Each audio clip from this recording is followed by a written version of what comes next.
ಸಂತರ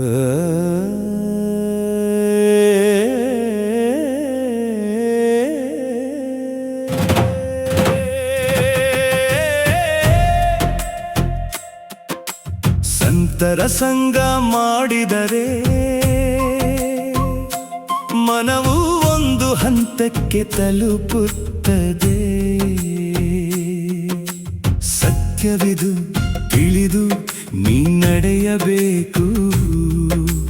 ಸಂತರ ಸಂಗ ಮಾಡಿದರೆ ಮನವು ಒಂದು ಹಂತಕ್ಕೆ ತಲುಪುತ್ತದೆ.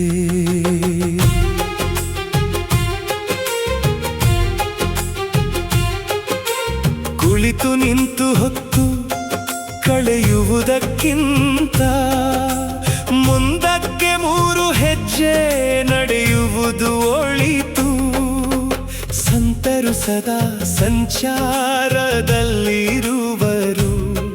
ಬೇಕಾದರೆ ಸಾಷ್ಟಾಂಗ ನಮಸ್ಕಾರ ಮಾಡು. ಅವರ ಸಂಘದಲ್ಲಿ ಅಂಜಿಕೆಯೇ ಇರುವುದಿಲ್ಲ.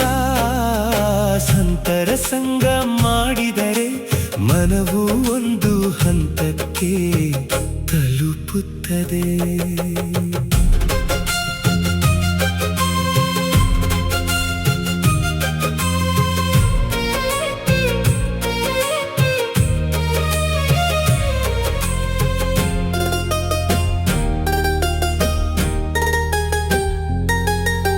ಸಹಸ್ರ ಜನರ ನಡುವೆ ನೀನೊಬ್ಬನಾಗಿ ಹೋಗಿ ಅವರೊಡನೆ ಸೇರಿ ಕುಳಿತುಕೋ. ನಿತ್ಯ ಪ್ರವಚನ ನಡೆಯುತ್ತಿರುತ್ತದೆ. ಒಳ್ಳೆಯದನ್ನು ಹಿಡಿದು ಬದುಕಿನಲ್ಲಿ ನಡೆ. ನಿತ್ಯ ಗುರು ಸೇವೆಯಲ್ಲಿರುವುದು ಮಹಾಮೋಜು. ಇದು ಸತ್ಯವೆಂದು ಅರಿತುಕೋ. ನಿತ್ಯ ಜಪವು ಆರಂಭವಾಗುತ್ತದೆ. ನೀನು ಅದರಲ್ಲಿ ಮನವಿಟ್ಟು ನೋಡು. ಅದರ ಮಹಿಮೆ ಅಳೆಯಲು ಸಾಧ್ಯವಿಲ್ಲ. ಅದು ದೇಹ ಧರ್ಮಕ್ಕೆ ಅನುಸಾರವಾಗಿರುತ್ತದೆ. ದೃಢ ನಂಬಿಕೆ ಇದ್ದರೆ ಫಲವು ಖಂಡಿತ. ಸಂತರ ಸಂಗ ಮಾಡಿದರೆ ಮನವು ಒಂದು ಹಂತಕ್ಕೆ ತಲುಪುತ್ತದೆ. ಸಂತರ ಸಂಗದಿಂದ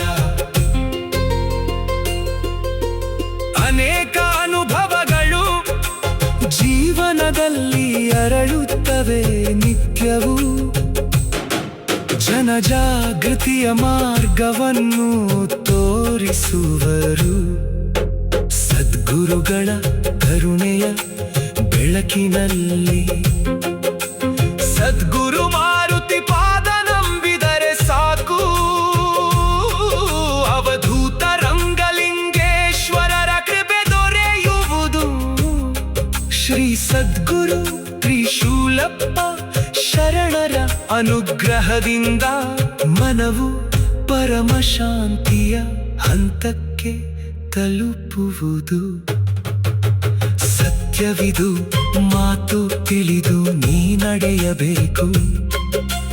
ಸಂತರ ಸಂಘವೇ ಜೀವನದ ಭಾಗ್ಯವೆಂದು ಅರಿಯಬೇಕು. ಸಂತರ ಸಂಗ ಮಾಡಿದರೆ ಮನವು ಒಂದು ಹಂತಕ್ಕೆ ತಲುಪುತ್ತದೆ.